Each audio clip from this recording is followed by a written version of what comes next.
नमस्कार. मी भाऊ जोरसेकर. तुम्ही बघत आहात प्रतिपक्ष. मित्रांनो, आपल्याकडे मराठीमध्ये एक चांगली म्हण आहे, उक्ती आहे, हरभऱ्याच्या झाडावर चढवणं. आता हरभऱ्याचं झाड ज्यांनी बघितलेलं असेल त्यालाच कळेल की हरभऱ्याच्या झाडावर चढवणं याचा अर्थ काय. हरभऱ्याच्या झाडावर एक मुंगी किंवा डोंगळा चढला तरीही ते झाड त्याच्यासाठी मोठं असू शकतं. पण उंदीर किंवा सरडा सुद्धा हरभऱ्याच्या झाडावर चढू शकत नाही. कारण चढलाच तो उंदीर किंवा सरड्याच्या झाडाने वजनाने सुद्धा हरभऱ्याचं झाड वाकू शकतं आणि मोडू शकतो. आणि म्हणून जी म्हण आहे त्याचा अर्थ असा की माणसाच्या गुडघ्यापर्यंत देखील ज्या झाडाची उंची नाही अशा झाडावर एखाद्याला चढायला सांगायचं, याचा अर्थ त्याला उल्लू बनवणं असतं. आणि म्हणून असं म्हटलं जातं की हरभऱ्याच्या झाडावर चढवणं. पण अनेक शहाणे असे असतात की जे स्वतःला शहाणे समजायला लागतात, ते हरभऱ्याच्या झाडावर चढायला सुद्धा उतावळे असतात. झाड आहे ना, मग झाडावर चढता येतं. झाडावर माकडं उड्या मारतात, बिबट्या पण चढू शकतो, वगैरे वगैरे युक्तिवाद करणार. कारण यांना हरभऱ्याचं झाड म्हणजे काय हे सुद्धा माहिती नसतं. आणि म्हणून जी उक्ती आहे ती आधी समजून घेतली पाहिजे. हा, पण ज्यांना हे माहिती नाही अशा लोकांना हरभऱ्याच्या झाडावर चढायला ते उतावळे झाले तर नवल नाही. आणि उद्धव ठाकरे असतील, संजय राऊत असतील, यासारखी माणसं तर हरभऱ्याच्या झाडावर काय, अहो, काय ती मोहरी वगैरे, काय ते, सॉरी, मेथीचं जे झाडं असतात, पालकची झाडं असतात, त्या झाडावर पण चढायला हे तयार होतील. कारण यांना माहिती नाही. मला आठवतं 2009च्या विधानसभा निवडणुका लागल्या होत्या. त्यावेळेला जेव्हा शिवसेना भाजप युतीतर्फे निवडणुका लढवल्या जात होत्या आणि उद्धव ठाकरे ग्रामीण भागामध्ये प्रचार करायला फिरत होते, तेव्हा शरद पवारांचे एक निष्ठावंत आर आर आबा पाटील, सांगली तासगावचे, ते म्हणाले होते की उद्धव ठाकरेंना शेतकरी तरी कळतो का, शेतकरी कसा असतो, शेती कशी होते, नांगरट कशी होते, यावं. त्यांना बटाटा किंवा भुईमुग हा जमिनीच्या खाली उगवतो की जमिनीच्या वर उगवतो, ते तरी उद्धव ठाकरेंना माहिती आहे का. अशी शेतीविषयक उद्धव ठाकरेंच्या अज्ञानाची खिल्ली आर आर आबांनी उडवली होती. आणि ती खरी आहे. अन्यथा उद्धव ठाकरे हे हरभऱ्याच्या झाडावर चढले नसते. त्यांना ज्या पद्धतीत शिवसेना भाजप युतीतून बाहेर पडण्यासाठी हरभऱ्याच्या झाडावर चढवलं गेलं आणि ते चढत गेले आणि शेवटी शिवसेनेचा स्वतः सकट त्यांनी कपाळमोक्ष करून घेतलेला आहे. हे आर आर आबा 2009 मध्ये बोलले होते. त्याला आता 15 वर्ष होऊन गेलेली आहेत. पण उद्धव ठाकरे हरभऱ्याच्या झाडावर चढले असं मी का म्हणतो, त्याचं कारण लक्षात घ्या. 2009च्या निवडणुकीमध्ये मनसेचा उदय झाला होता आणि मनसेने असा जबरदस्त तडाखा शिवसेना भाजप युतीला दिला होता की मुंबई, ठाणे, कल्याण या सगळ्या परिसरातून शिवसेना भाजप युती भुईसपाट झाली होती लोकसभा निवडणुकीत आणि विधानसभा निवडणुकीत. त्याचा फायदा काँग्रेस आणि राष्ट्रवादी आघाडीला मिळाला होता. पण मी हरभऱ्याच्या झाडाची आठवण का काढलेली आहे ते समजून घ्या. 2009 मध्ये जो काय शिवसेनेचा सुपडा साफ झालेला होता, त्यानंतर शिवसेनेचा फेर उदय व्हायला तब्बल 5 वर्ष जावी लागली. नरेंद्र मोदी हे राष्ट्रीय राजकारणात अवतरले आणि शिवसेना भाजप युती असल्यामुळे लोकसभेची जी 2014ची निवडणूक झाली त्यामध्ये शिवसेनेला चांगल्या जवळजवळ 22 का 23 जागा लोकसभेच्या लढवता आल्या आणि त्यातल्या 18 जागा शिवसेना जिंकू शकली. हा उद्धव ठाकरे यांचा करिश्मा नव्हता. त्यावेळेला जी नरेंद्र मोदी नावाची लाट उसळलेली होती त्याचा फायदा भाजपला मिळाला तितकाच तो महाराष्ट्रात युती असल्यामुळे उद्धव ठाकरेंना मिळाला आणि उद्धव ठाकरे यांच्या खात्यामध्ये इतिहासात पहिल्यांदा 18 खासदार हा आकडा आला. पण तो उद्धव ठाकरेंचा करिश्मा नव्हता, मोदी लाटेचा चमत्कार होता, करिश्मा होता.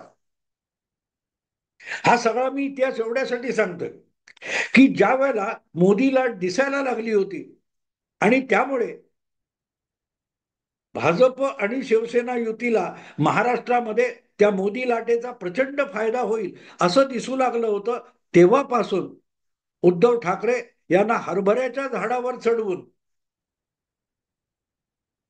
मोदी लाटेला अपशकुन करण्याचा प्रयास महाराष्ट्रातल्या अनेक पत्रकारांनी, विश्लेषकांनी केलेला होता.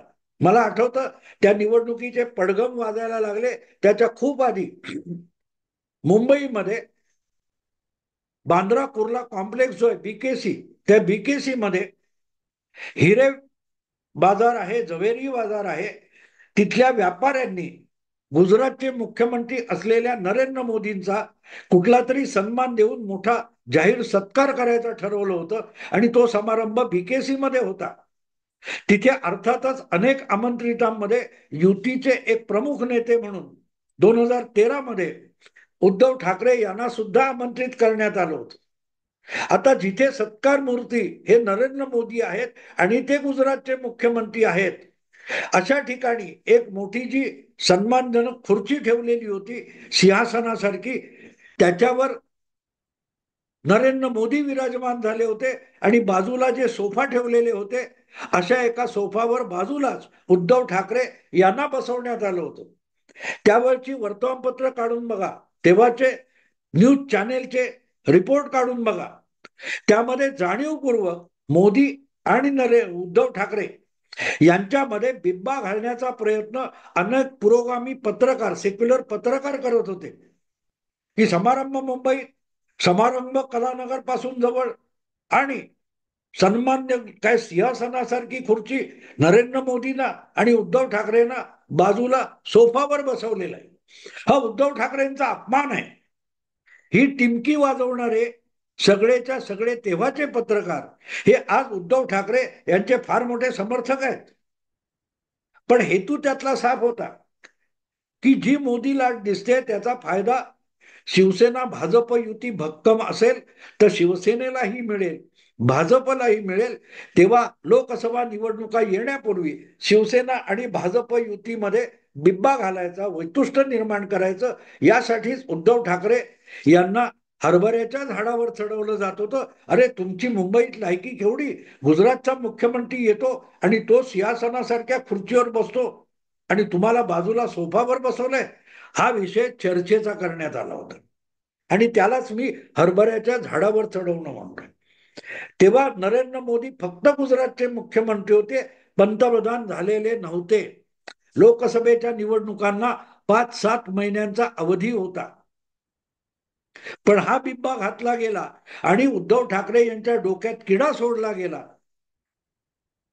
की आपण आणि मोदी एका लेव्हलचे आहोत आणि तरीही भाजपकडून आपल्याला तितका सन्मान दिला जात नाही. हा जो किडा उद्धव ठाकरेंच्या मेंदूमध्ये घातला गेला होता, तो पुढल्या 10 वर्षामध्ये अजगरासारखा मोठा होत गेला आणि त्याने आजची शिवसेना गिळंकृत करून टाकलेली आहे. हा सगळा मुद्दाम सांगतोय की उद्धव ठाकरे आणि नरेंद्र मोदी यांच्यामध्ये जमीन आसमानाचा फरक आहे. उद्धव ठाकरेंना स्वबळावर एक राज्य जिंकता येत नाही, लोकसभा जिंकता येत नाही आणि नरेंद्र मोदी तब्बल 2 वेळेला लोकसभेमध्ये बहुमत मिळवून दाखवतात. गुजरातमध्ये तब्बल 3 वेळेला स्वतः नेतृत्व करत असलेल्या भाजपला 3दा बहुमत मिळवून देऊ शकतात आणि युती किंवा आघाडीशिवाय उद्धव ठाकरे लढू सुद्धा शकत नाहीत. असे उद्धव ठाकरे आणि नरेंद्र मोदी हे एका पातळीवरचे नेते होऊ शकत नाही.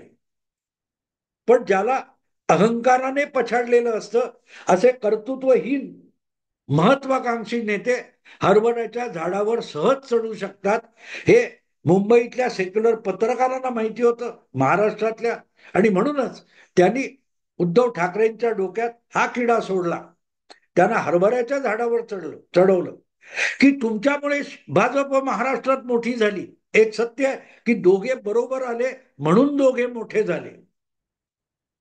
पण शिवसेना आणि भाजप युती नव्हती तेव्हा सुद्धा भाजपचे 12, 14, 16 आमदार असायचे, ज्या वेळेला शिवसेनेचे कधीही विधानसभेत 2 आमदार नव्हते. पण 88 नंतर हे 2 पक्ष एकत्र आले आणि एकत्रित वाढले. तेव्हा शिवसेना ही सुद्धा भाजपमुळे वाढली आणि भाजप हा सुद्धा महाराष्ट्रात शिवसेनेमुळे पाय रोवून उभा राहिला. मोदी लाटेमध्ये त्याला खतपाणी घातलं गेलं. पण हा सगळा करिश्मा आपला आहे या भ्रमामध्ये जेव्हा उद्धव ठाकरे हरभऱ्याच्या झाडावर चढले तेव्हा नजीकच्या काळात त्यांचा कपाळ मोक्ष हा अपरिहार्य होता. तो आपल्या समोर यायला 2024च्या विधानसभा निवडणुका यायला लागल्या. ही सगळी पार्श्वभूमी मी मुद्दाम तुम्हाला सांगितली आहे की त्या हिरे व्यापाऱ्यांनी केलेल्या मोदींच्या सत्कारामध्ये सगळ्यात पहिल्यांदा उद्धव ठाकरे यांना हरभऱ्याच्या झाडावर चढवण्यात आलं की सिंहासनाची खुर्ची आणि सोफा, उद्धव ठाकरेंचा अपमान, आणि उद्धव ठाकरे चढले. कारण उद्धव ठाकरेंना हरभऱ्याचं झाड म्हणजे काय हे माहिती नव्हतं आणि ते चढायला गेले. उद्धव ठाकरे आणि नरेंद्र मोदींमध्ये फरक आहे, तसाच उद्धव ठाकरे आणि माजी मुख्यमंत्री किंवा आजचे उपमुख्यमंत्री एकनाथ शिंदे यांच्यामध्ये सुद्धा फार मोठा फरक आहे. उद्धव ठाकरे हे शहरी आयुष्यात वाढले आणि आराराबा म्हणतात तसं उद्धव ठाकरेंना बटाटे जमिनीच्या खाली येतात. भुईमुगाच्या शेंगा जमिनीच्या खाली येतात की जमिनीच्या वर येतात हे सुद्धा ठाऊक नाही. अशा उद्धव ठाकरेंना भुईमुगाच्या किंवा हरभऱ्याच्या झाडावर चढवणं सोपं असलं तरी तेच डावपेच वापरून, तशाच अफवा आणि बेछूट वक्तव्य करून किंवा लिखाण करून एकनाथ शिंदेना हरभऱ्याच्या झाडावर चढवता येणार नाही. कारण एकनाथ शिंदे शिवसैनिक असले, शिवसेनेचा नेता असले आणि आज शिवसेनेचा प्रमुख नेता बनलेले असले तरी एकनाथ शिंदे हे खरेखुरे शेतकरी आहेत. त्यामुळे भुईमुगाच्या शेंगा जमिनीच्या खाली येतात आणि हरभऱ्याचं झाड हे डोंगरा किंवा सरडा चढला तरीही वाकू शकतं एवढी जाणीव त्यांना आहे. आणि म्हणून एकनाथ शिंदे यांना उद्धव ठाकरे यांच्या पद्धतीचे डावपेच वापरून हरभऱ्याच्या झाडावर चढवणं केवळ अशक्य आहे. कारण हा जन्मजात शेतकरी आहे. मुंबईत आला, रिक्षा चालवले, नाना नोकऱ्या केल्या आणि शेवटी राजकारणात येऊन मुख्यमंत्री पदापर्यंत मजल मारलेली असले तरी एकनाथ शिंदे हा जन्मजात शेतकरी आहे. आणि त्यामुळे कुठल्या झाडावर चढावं आणि कुठलं झाड हे चढण्यायोग्य नसतं एवढी अक्कल या माजी मुख्यमंत्री आजच्या उपमुख्यमंत्री असलेल्या एकनाथ शिंदेना आहे. आणि म्हणून जो काय गेल्या 10 दिवसामध्ये 15 दिवसामध्ये एकनाथ शिंदे यांना हरभऱ्याच्या झाडावर चढवण्याचा प्रयत्न चाललाय तो यशस्वी होऊ शकला नाही, यशस्वी होणार नाही. कारण स्तुतीने भारावून जाणं आणि व्यवहाराकडे पाठ फिरवून जुगार खेळणं हे एकनाथ शिंदे यांच्या स्वभावात नाही. जो उद्धव ठाकरे यांचा छंद आहे, पण एकनाथ शिंदे यांच्या व्यवहारी मनाला असलं काही करणं शक्य नाही. आणि तिथेच त्यांनाही हरभऱ्याच्या झाडावर चढवायला निघालेले जे कोणी अतिशहाणे पत्रकार आहेत ते तोंडगशी पडले. एकनाथ शिंदे नाराज आहेत, एकनाथ शिंदेनी अटी घातलेल्या आहेत, एकनाथ शिंदेनी साफ साफ नकार दिलेला आहे, एकनाथ शिंदेनी आपल्या मागण्या पाठवलेल्या आहेत, एकनाथ शिंदेना गृहमंत्री व्हायचंय, ते मुख्यमंत्री पदावर अडून बसलेले आहेत. या सगळ्या ज्या बातम्या गेली 10-15 दिवस येत होत्या ते एकनाथ शिंदेना हरभऱ्याच्या झाडावर चढवणं होतं. ज्याला गेली 2.5 वर्ष संजय राऊत, आदित्य ठाकरे, उद्धव ठाकरे यांच्या शब्दातून खोके सरकार, गद्दार, मिंदे म्हणून याच माध्यमांनी आणि याच पत्रकारांनी हिणवलेलं होतं.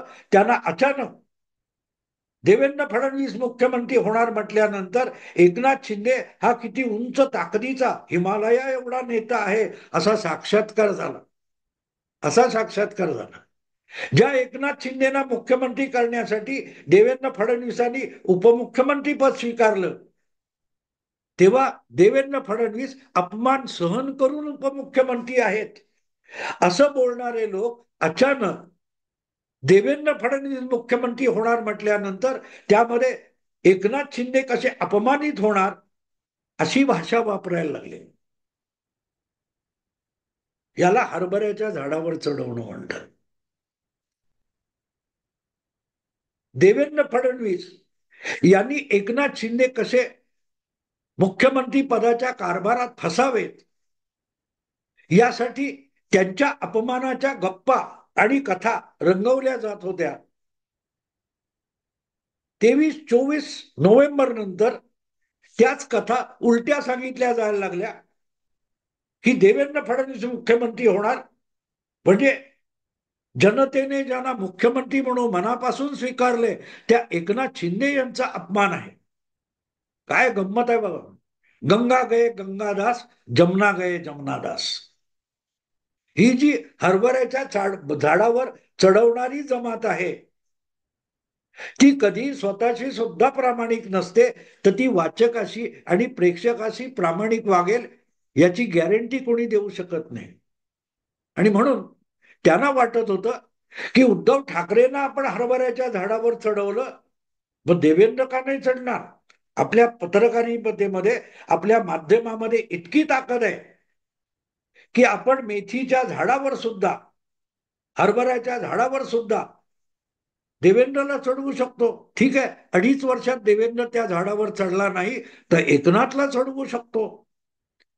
या भ्रमातून गेली 2.5 वर्ष जो देवेंद्र फडणवीसांवर प्रयोग झाला, तोच प्रयोग गेली 15 दिवस एकनाथ शिंदे यांच्यावर चालला होता की लाडकी बहीणमुळे निवडणुका जिंकल्या आणि आता खड्यासारखं एकनाथ शिंदे यांना कचऱ्याच्या कुंडीत टाकलं जात आहे वगैरे वगैरे टोमणं सुरू झालं. पण एक गोष्ट विसरले की एकनाथ शिंदे हा हाडाचा जन्मजात शेतकरी आहे आणि हरभऱ्याच्या झाडावर कोणीही कितीही प्रयत्न केला तरी चढायचं नसतं एवढी एक व्यवहारी अक्कल एक सामान्य शेतकऱ्याला असते तेवढी एकनाथ शिंदेना आहे. आणि म्हणूनच कितीही ब्रेकिंग न्यूज चे ब्रेकडाऊन झाले तरीही एकनाथ शिंदे यांनी चुकूनही, अगदी चुकूनही हरभऱ्याच्या झाडावर चढण्याचा प्रयास सुद्धा केला नाही, इच्छा सुद्धा दाखवली नाही. आणि ब्रेकडान्स करणारेच ब्रेकिंग न्यूज करता करता ब्रेक होऊन पडले, जमिनीवर पडले, कोसळले. एकनाथ शिंदे हे शपथविधीला हजर झाले. शपथविधी झाला, कारभार सुरू होईल. मुद्दा इतकाच असतो की ह्याचं भान ठेवायचं की आपण ज्या अफवा पसरवतोय त्या अफवा निदान खोट्या पडू नयेत आणि आपल्याच अंगावर बुमरँगसारख्या उलटून येऊ नयेत याचं भान ठेवायचं असतं. पण नेमका त्याच गोष्टीचा विसर पडला आणि जो प्रयोग उद्धव ठाकरेंच्या बाबतीत यशस्वी झाला होता, निदान तो अनुभव शिकणारा देवेंद्र फडणवीस आहे, एकनाथ शिंदे आहे आणि म्हणून परस्पर सहकार्यातून त्यांनी 2.5 वर्ष इतकं उत्तम सरकार चालवलं की प्रचंड मेजॉरिटीतून पत्रकारांना एक नंबरचा वाटणारा मुख्यमंत्री आणि त्याचा कारभार सोपडा साफ करून संपवणार. उद्धव ठाकरे एक नंबरचा मुख्यमंत्री होता, जनतेच्या मनातला मुख्यमंत्री होता, महाराष्ट्राचा कुटुंब प्रमुख होता. काय झालं त्याचं, काय झालं त्याचं पराभव शरद पवार, पटोले, उद्धव ठाकरे यांच्या महाविकास आघाडीचा झालेला नाही.